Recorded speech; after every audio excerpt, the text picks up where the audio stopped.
We've shown you the videos of cars being stolen across the Milwaukee area, some of them even leading police on a high-speed chase, endangering the lives of people on the roads. In this video we are showing you right here on your screen, this Kia was stolen right outside of the FISERV Hotel during the morning hours. And so far this year, the Milwaukee Police Department reports that more than 2,600 cars have been stolen in the city of Milwaukee. Clearly an issue here. So we want to bring in Mark Kass of the Milwaukee Business Journal.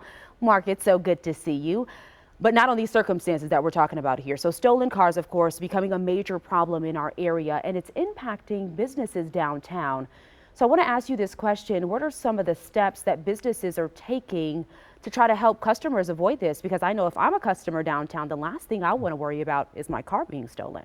Oh yeah, I mean, it's a huge issue. It's probably the number one issue I'm hearing right now from owners and executives is crime, and specifically auto thefts. And you saw it earlier this week with the playoffs, happening in Milwaukee, and we saw a number of cars that were broken into and a number were stolen. So they're taking a lot more risk there. So there's really a couple things I've seen. One is they're hiring security of their own, and they're putting security on the streets to make sure it's not happening. Two is they're taking steps like you just showed that sign for Lakefront Brewery. Lakefront Brewery is actually asking you as a customer that if you own a Hyundai or a Kia to tell them, and they're going to actually allow you to have a spot that's closer to the brewery so that it can be watched more. So, I mean, they're having to really take these steps because, as you said, I mean, if I'm living in Oconomowoc, if I'm living in Heartland or I'm, somewhere else, I'm going to be nervous about this, and I need to see some action. Otherwise, I'm not coming to downtown.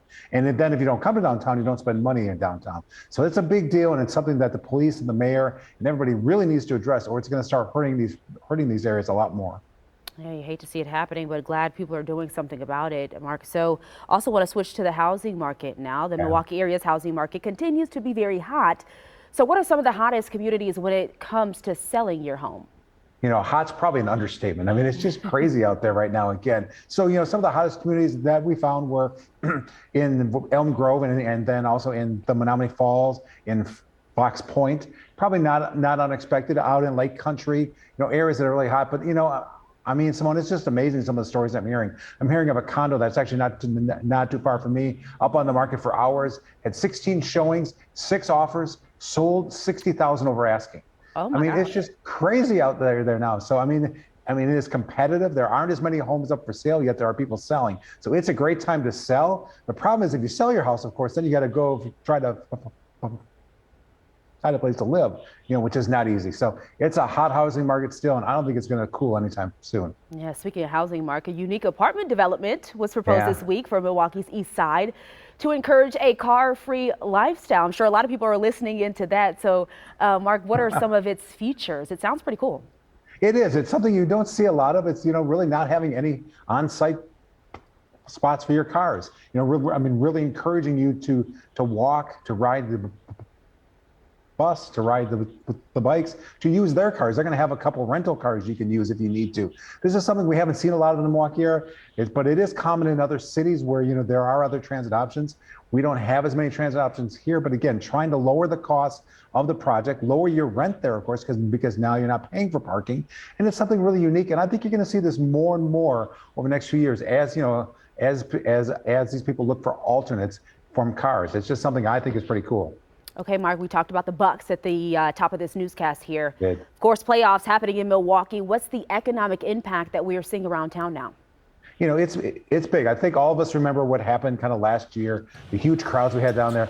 We haven't had huge crowds yet just because of the weather, so I got to blame the weather guys for that. But the rain last night and stuff. But still, probably in the opening round, you're talking about $3 million of an economic impact. Throughout the playoffs from last year, it was over $28 million.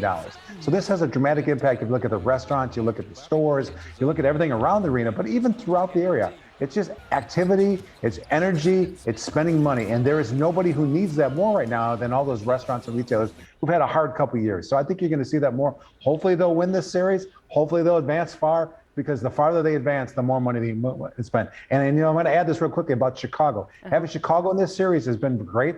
I don't like as much because I'm sitting next to all these fans from Chicago, but all these fans who are coming up are spending money on hotels. They're spending money on our stores. So it's a good thing they're here. Hopefully they'll go home with as losers next time. Yeah, but if they're at least they're winning with the money, though, right? Exactly right. Spending their money here is fine, but not winning on the court. There we go. Thank you, Mark Kass, of course, with the Milwaukee Business Journal. We appreciate you as always. And for more of today's top business stories, you can head to bizjournals.com/Milwaukee.